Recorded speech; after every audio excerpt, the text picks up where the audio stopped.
নমস্কার বন্ধুরা, এই যে প্লাম্বার চ্যানেলে জানাই সবাইকে স্বাগতম।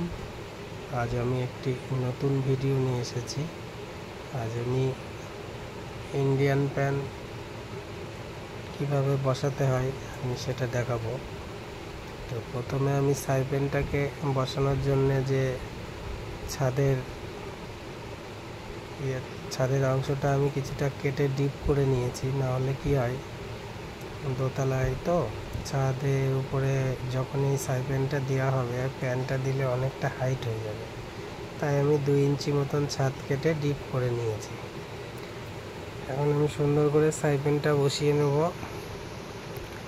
আর সাইপ্যানটা বসানোর সময় অবশ্যই সাইপ্যানের মধ্যে জল দিয়ে বন্ধুরা দেখে নেবেন যে সাইপ্যানের যে ফাঁকাটা থাকে ওই ফাঁকাটা বেরিয়ে আছে কিনা।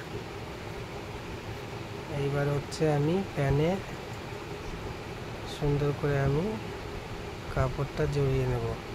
এইখানে বন্ধুরা অবশ্যই কাপড়টা জড়িয়ে নেবেন, নাহলে কিন্তু এইখান দিয়ে লিকেজ হতে পারে। আর এইখান দিয়ে লিকেজ হলে কেউ কিন্তু কখনোই বুঝতে পারবে না যে তার বাথরুমে লিকেজটা কোথায়।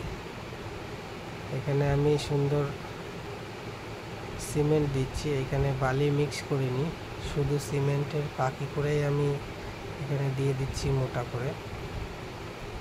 কারণ এই জায়গাটা খুব ভাইটাল একটি জায়গা, এইখান দিয়ে লিকেজ হলে কিন্তু বোঝার কোনো উপায় নেই।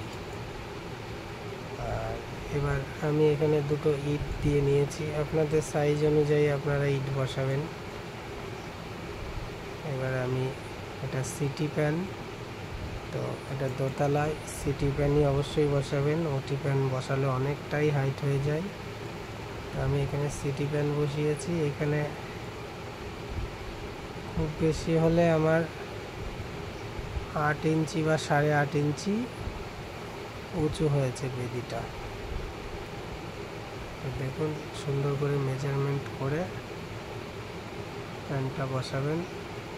আমি পেছনে 9 ইঞ্চি জায়গা রাখলাম, আমার এখানে ফ্ল্যাশ বক্স হবে না, তাই আমি এখানে 9 ইঞ্চি জায়গা রেখেছি। এখানে জাস্ট শুধু প্যানই বসবে, এখানে ফ্ল্যাশ বক্স করবে না। এইবার আমি ওয়াটার লেভেলটা ভালো করে দেখে নেব। এই ওয়াটার লেভেলটা যদি সঠিক না হয় তাহলে কিন্তু টালি বসালে টালি মিলবে না। আমি ওয়াটার লেভেলটা সুন্দর করে দেখে নেব। আর বন্ধুরা, আমার চ্যানেলটাকে একটু সাবস্ক্রাইব করবেন, আমার পাশে থাকবেন, আর সাবস্ক্রাইব করে বেল আইকনটি অবশ্যই প্রেস করে রাখবেন, তাহলে প্রতিদিন আমি যে ভিডিওগুলো আপডেট করি সেইগুলো আপনাদের কাছে নোটিফিকেশন চলে যাবে। দেখুন আমি সুন্দর ওয়াটার লেভেল করে নিয়েছি।